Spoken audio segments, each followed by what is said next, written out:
el asunto, uno pensar, digamos, uno de los asuntos que se ha planteado ahí es si esas prestaciones son o no renunciables. Pero digamos, no nos detengamos en ese, detengámonos en la discusión sobre si la compra para reventa, ¿cierto?, es una modalidad de agencia. Y es el caso en que quien quiere ampliar su mercado le vende los productos a quien le va a ayudar a ampliarlo, ¿cierto?, y se gana en el negocio la diferencia entre a lo que compra y a lo que vende. La discusión es si eso es agencia. Desde 1980 la Corte Suprema de Justicia sostuvo que definitivamente no, porque como la agencia es una modalidad de mandato según su interpretación, cuando hay compra para reventa, el que distribuye, ¿cierto?, no actúa por cuenta de otro, sino que actúa en propio interés. Es decir, si no los vende será problema suyo, ¿cierto? Es un problema como de la propiedad. ¿Quién es el propietario? Si usted es propietario, entonces usted no está actuando por mi cuenta. Y como la agencia es una modalidad de mandato, entonces no hay agencia. Primera, digamos, interpretación. La segunda, digamos, interpretación, esta evolución jurisprudencial en este caso, yo quisiera leerles un pedacito rápidamente de uno de los como la angustia del formalismo del recurso de casación, ¿cierto? Era un caso en el que se discutía nuevamente eso. Finalmente la Corte constató que había sido invocada mal la causal, y miren lo que termina diciendo Arrubla en la sentencia.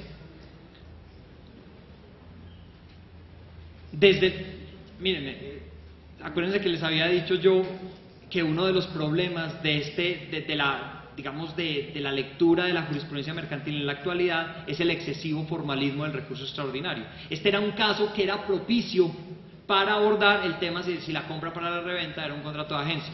Y miren lo que dice, desde luego, ya como angustiado, ya no hay nada que hacer, pues digamos esto.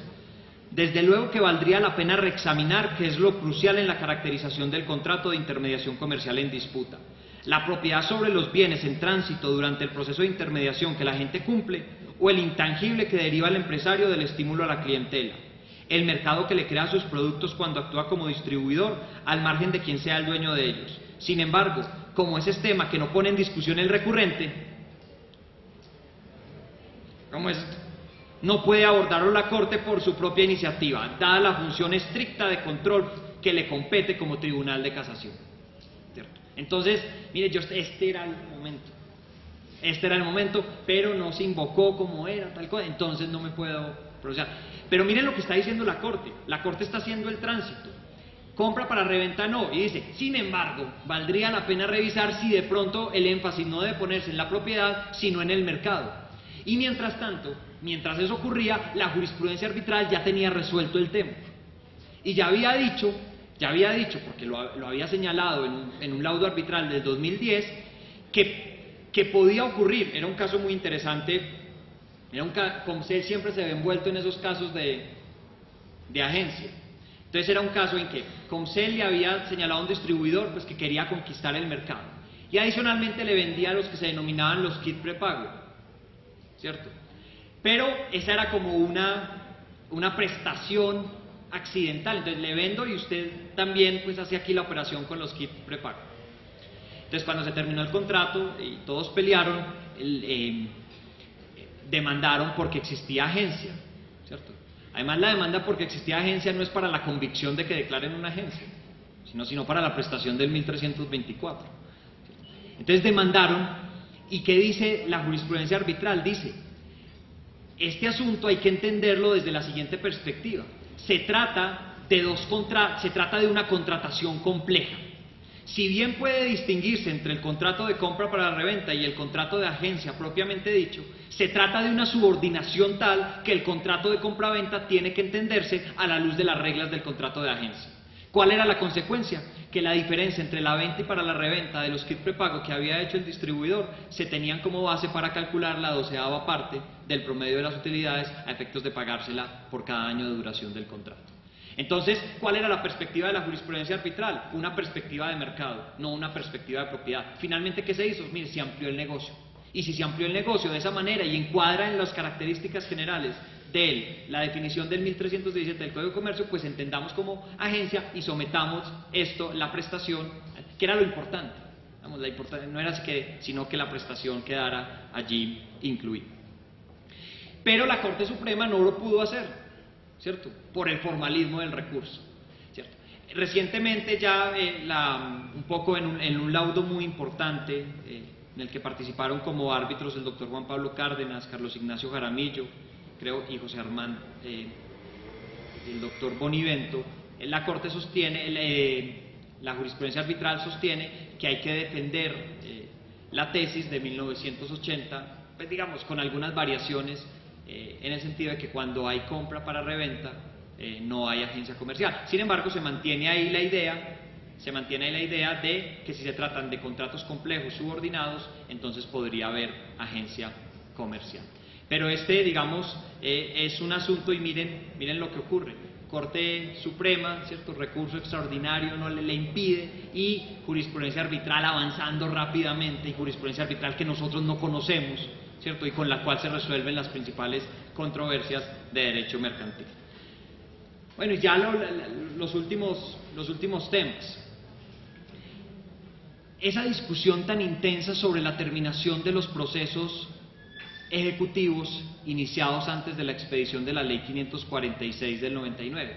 Si ustedes recuerdan, el artículo 42 de esa ley decía más o menos, ¿cierto?, que una vez aplicados los abonos y habiéndose hecho la reliquidación del crédito, el proceso ejecutivo terminaría.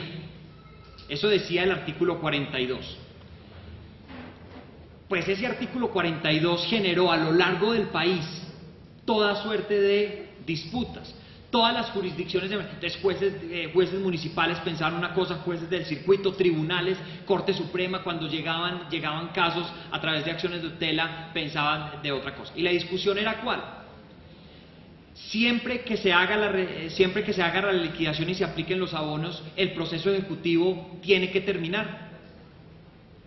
Y entonces se preguntaba a la Corte, ¿qué pasa con aquellos casos en los que subsiste un saldo? ¿Cierto? Después de la reliquidación, primera hipótesis. O ¿qué pasa en aquellos eventos en que el deudor fue absolutamente negligente y nunca solicitó la terminación del proceso ejecutivo? Y entonces hay, digamos, dos tesis, estos en la Corte Constitucional. Una tesis que uno podría ver liderada por Jaime Araujo, que sostenía que pasara lo que pasara, en virtud de lo establecido en el artículo 42 y la necesidad de proteger a los deudores, pasara lo que pasara, había que terminar esos procesos ejecutivos. Y otra tesis liderada por Manuel José Cepeda, que decía, hombre, no, si subsiste un saldo, ¿por qué va a terminar el proceso ejecutivo? O si el deudor fue negligente y nunca dijo nada de eso en el proceso, ¿por qué lo vamos a terminar? ¿Cierto? No hay que proteger tanto al deudor, hay que imponerle una carga particular. Y entonces, desde la expedición de esa ley, los primeros casos de tutela sobre esos asuntos, hasta el 2007 hubo una fuerte disputa con las dos tesis, salas de revisión decidiendo una cosa, salas de revisión decidiendo otra, hasta que se adopta una sentencia que yo recomendaría su lectura porque es una sentencia muy particular, que es una sentencia que se denominaba de unificación. Es la SU 813 del 2007. Entonces la Corte dice, bueno, vamos a unificar este asunto. Vamos a unificar este asunto. Y la tesis que se impone era la que venía liderando Cepeda, pero antes de eso les cuento. El magistrado ponente era Araujo, la sala plena de la Corte. Y Cepeda, entonces, había sostenido que si quedaba un saldo o si el deudor había actuado negligentemente, no había por qué terminar los procesos ejecutivos. Entonces, listo, uno va leyendo la sentencia, ya adoptaron la posición de Cepeda, tal, y llega a un punto. Y cuando llegan a ese numeral, que es un numeral famoso, digamos, porque valdría la pena escribir sobre él, empiezan a sostener la tesis de Araujo.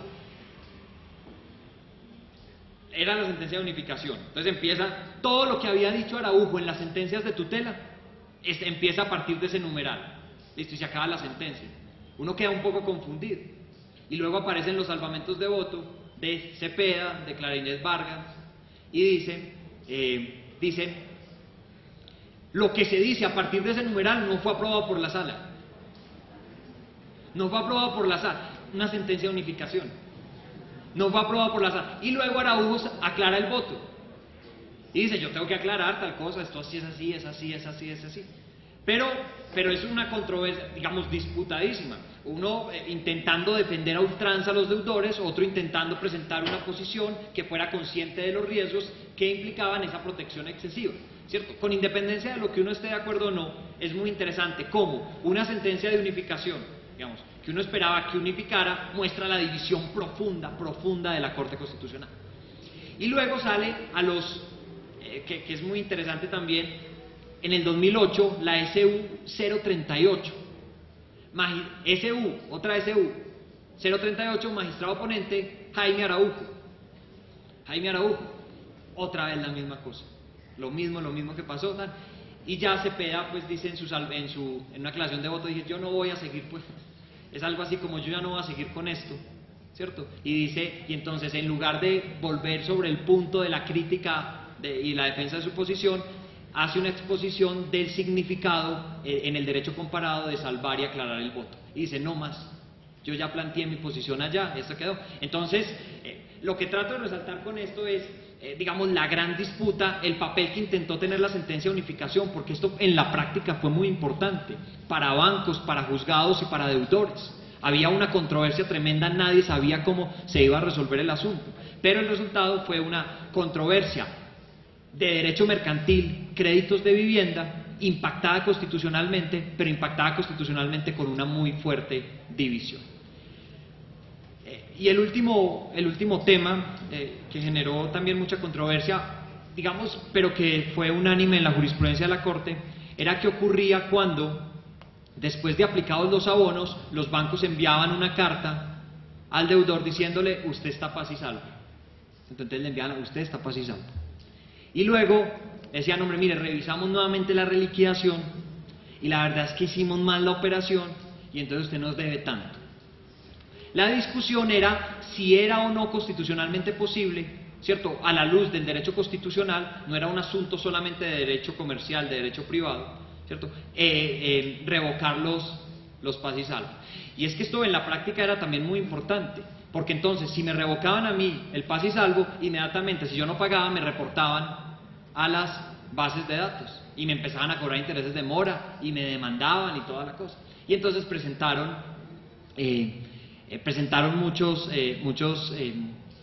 muchas acciones de tutela. Esto fue fundamentalmente unánime, alguna separación pero moderada de Álvaro Tafur.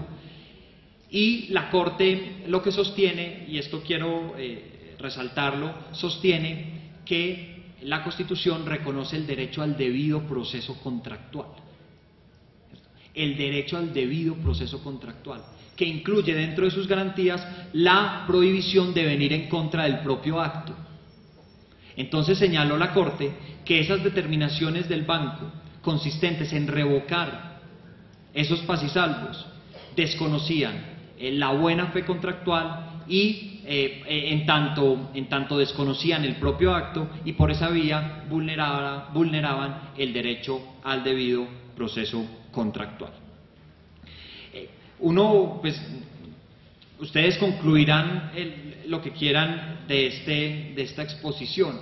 Lo que yo sí quería un poco plantear en esta oportunidad es que la disolución del monopolio en la interpretación del derecho comercial implica para los abogados grandes retos en materia de comprensión de las fuentes del derecho comercial.